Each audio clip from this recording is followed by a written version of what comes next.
Get out! Hello tankers and tankettes, welcome to a mouse game from the stream. This is kind of an interesting one because I don't actually play that well, but I get incredibly lucky at various places. Mainly thanks to the fact that I am driving the mouse, so we'll get to see some of what the mouse is good at. If you watch my mouse review, you'll know that it's got a couple of roles that it really excels at on the battlefield, and it can do best in those roles when there's no enemy artillery, which there isn't on this team. There is, however, a WTF E100 and an Object 268, so that's pretty nasty all the same. Now I'm with phj and Circon, and we're actually... This is good matchmaking. There's not that many tier 10s on each side. I think they've got... have they got one more tier 10 than we do? I think they do, yes. So it's not ideal, but on the other hand, player skill, you know, still counts for a lot.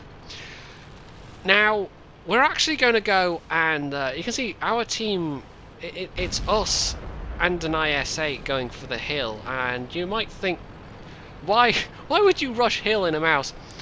They've got a couple of mediums that, well, in fact they've got one medium. They've got well, no, they do have a couple. They've got the Centurion and the Object 416 and a Leo 1. Actually, I'm not looking at the team list very well here at all, but basically none of their mediums actually try and push the hill. So that means that we effectively do have the hill locked down, plus a bunch of their heavies. I mean, we've got an IS-8 here, T-34. Hello, IS-8. Yes, you have very weak hull armour. I don't know if you've noticed that. Plus those two mediums. But that still means there's a bunch more stuff around the other side. So at the moment, we're just trading shots with these guys, basically, looking to do some damage. And hello, T-34. Yes, you've got quite a weak commander's hatch, all things considered, especially when you're up close and personal. Now, I really wasn't intentionally angled that well against the T-34. That was kind of lucky. And I pulled out way too early because that Centurion was able to back off, although I do get a shot in him. Unfortunately, we now know where their Object 268 is. Yeah, that was... despite the fact that he was shooting at the side of my angled hull, that still went through, because that thing's got... It's a tier 10 tank, tier 10 tank destroyer is apparently a phrase I struggle to say. It's a one of them. It's got a big gun, is, you know, the vague thing that I'm kind of aiming in the direction of. Anyway, backing up at an angle, trying to see if I can spot anything, get shots on anything. The Rheinmetall, not the Rheinmetall, the WTE 100 is also a concern, because if he's back there as well, he could put a lot of hurt into me very quickly. But it doesn't seem like he is. We haven't attracted any shots so far that were from him. So chances are he's on the other side. So I'm just looking for shots right now. And try not to stick my side out where I know that 268 is. And there we go, he's been spotted, but I don't have shots on him. Our T-54's kind of going for it, which is, on his own, is... I mean, the T-54 is very good, but that's maybe a bit overconfident. That wasn't that well aimed. I was kind of lucky that that penned. I could have bounced on his upper front plate at that angle, and I think instead it went in the lower. So that Centurion is on quite low health. And at this point, I kind of think, right, okay, I'd better push around, because the cap's looking a bit dicey. Our tank destroyers are... Well, they're still alive. They're being bush, but that's not necessarily a bad thing. There's that waffle. But I'm, yeah, that's bad news. That's an uh-oh moment when you're in the open in a mouse and then there's an enemy waffle, but he's not really looking my way. So I'm kind of pulling up back to cover slightly, but at this point I'm really kind of faffing, I must admit, and when I say I wasn't playing all that well in this match, this is one of those moments that I'm talking about. I've got the waffle on my left side, there's a 268 on my right side, the T-34 is actually fairly easy picking, so we'll take him out, that's one less thing. But pinned between two tier 10 tank destroyers, but the waffle isn't really paying that much attention to me. It's just if he pops out at an inopportune moment, then that's really bad news. Now they're capping, and Circon, phj and the IS-8 are on the hill trying to do something about that. But I've basically trying to get around the hill here puts me in a perfect line of fire for the 268, and there is a massive time pressure here at this point, so I'm basically taking a massive gamble. And it pays off because he bounces on my rear armour, and I actually managed to put one in him whilst pretty much on the move. What I'd really like to do is take down this waffle, which is in itself risky. I'm not on full hit points. He can definitely kill me with one clip. And you can see there I'm switching to HE shells.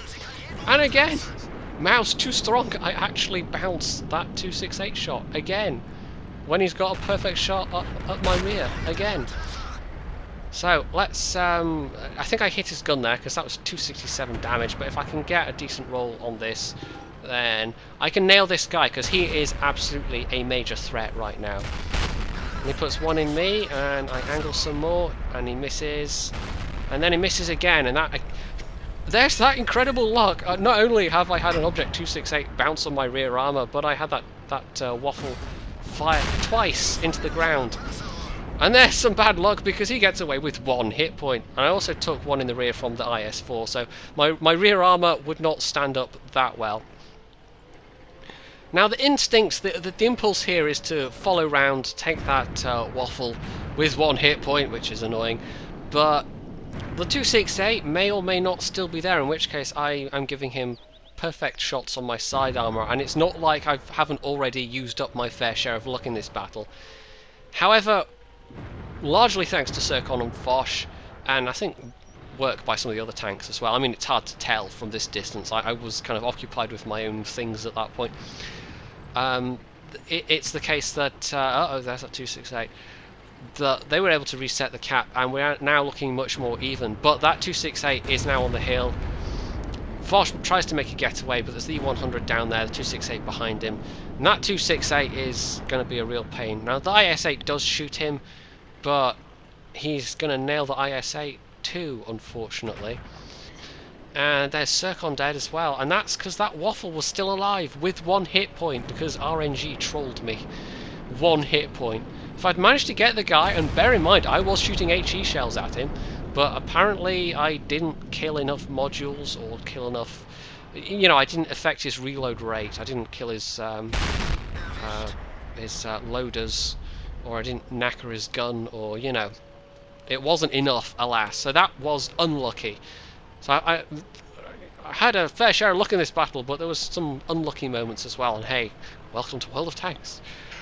12-11 though, 268 on the hill is a major concern, but I've got to take out that IS-4. The T-28 and the Rheinmetall are, if they can take care of the E100, that would be fantastic. The E100 is fairly damaged. The IS-8's actually still alive, which is something, but he's not going to be for much longer. Yeah, 707, he's just taken a massive hit. Puts another hit into the 268, but it's not going to be enough. The IS-4 is shooting heat, but under the circumstances, when you've got an angry mouse rolling towards you and it's a critical time in the battle, absolutely yes, you'd be shooting heat. I'm actually switching to some premium ammo myself because gotta make this count. I absolutely have to damage this guy. Now, I'm in his face, and I know he's shooting heat. He's probably still got heat loaded, so the angling is especially important at this point. And I'm jiggling back and forth, trying to throw off his aim. Pull back a bit. He shoots my gun mantler, I think, and then boop! Boop! Yep. That was pretty nice. I actually had both Foch and Zircon laughing at that. I just gave this guy the tiniest, most delicate little nudge, and there we go, last 6 health. Don't need the APCR shells anymore, and I actually have to say, in the mouse, despite the thoroughly lackluster nature of the gun, I very rarely have to use APCR, and this is one of those rare battles when I used more than one. In fact, in most battles I don't use any. Now I have to say that IS-8's done a really good job staying alive. The Rheinmetall's come to back him up. But the thing is, and you'll see what's going to happen, 268 takes out the IS-8, who hadn't really backed up far enough, and the Rheinmetall's going to go in anyway. Easy one-shot kill.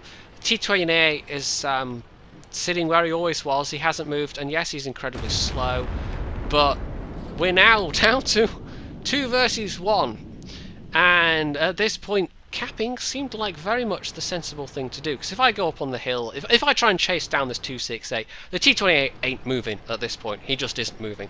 So I would be going in alone. There's a very real danger I would just die. So I'm actually going to plonk myself where I can angle against both possible avenues of attack. He can either drop down the hill and come at me from my left, or he can come around the flank of the hill from the right, but he knows the T28 is there, so that's the less likely avenue.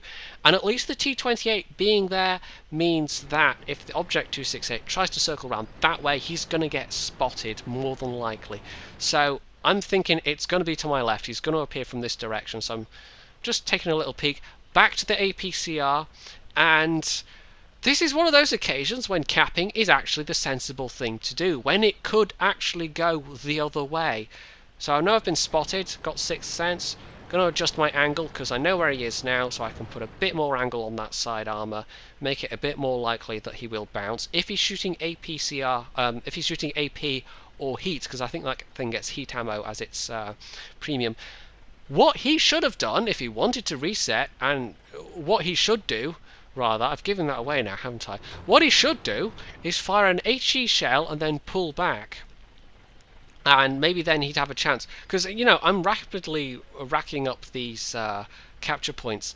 And if he fires anything other than an HE shell, he's taking a massive risk. Maybe he didn't have any HE shells in his tank. But there he is. He fires, it bounces. I fire, I bounce. But it doesn't matter because we've capped anyway, and it would have been nice to have the kill because I could easily have killed him, and it was a bit unfortunate that I had that bounce, but capping was still absolutely the right thing to do under that circumstance. Doing anything else would have been tremendously risky, and I think I'd already had my fair share of luck in that battle, you know, a bit of bad luck as well, as I've said, but being able to bounce 2 shots from him when he had very, very nice shots at my rear armour, well, that was just, yeah. So the actual scores, if I hadn't had the Ace Moustery badge already, yes, I went there again, that would have been it. I had High Caliber, actually, which was surprising, Steel Wall and Invader. Not really a combination I've ever seen in my mouse before, I have to say. Probably not that common a combination in the mouse anyway. I mean, Steel Wall, okay, that's part of the course, but High Caliber and an Invader medal to go with it. So, yeah, 5.6k damage. Foch actually did, it was actually a nice 1-2-3 on the score list there. It's Foch with 2nd place and Circle with 3rd, and between us we did a fair chunk of damage in that team. T28 wasn't the worst player by a long shot. He could have done more, but at the end the fact that he was still alive was quite crucial. It meant that I would have had fair warning if the 268 was coming round, and it also meant the 268 was unlikely to come round that direction. And I have to say the enemy 268, apart from his possible blunder at the end in not shooting HE, and I say possible because maybe he didn't have any HE shells, he actually got 2nd best score on his team, and the enemy E100 did really well as well, so there were pretty good scores all round on both teams really. So yeah, that was yeah, that was what it was, a mouse game where I got quite lucky and just also a little bit unlucky, although the bad luck affected Circon more than it affected me, because that waffle was able to finish him off with 1 hit point.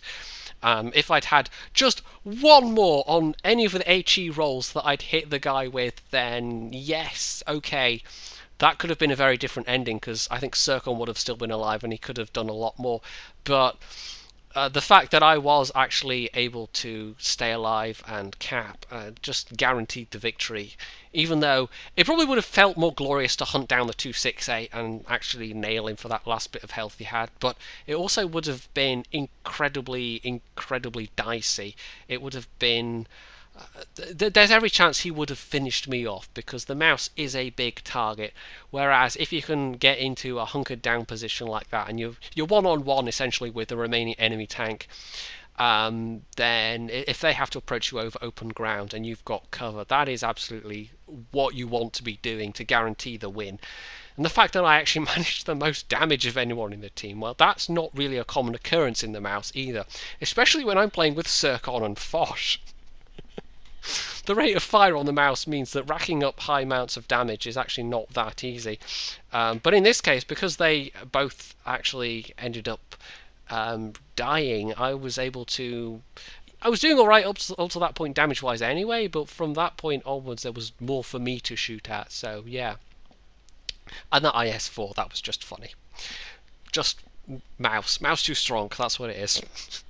So if you enjoyed this replay, you can hit the like button, you can leave a comment below, you can subscribe to my channel, and of course, as always, stay tuned for more.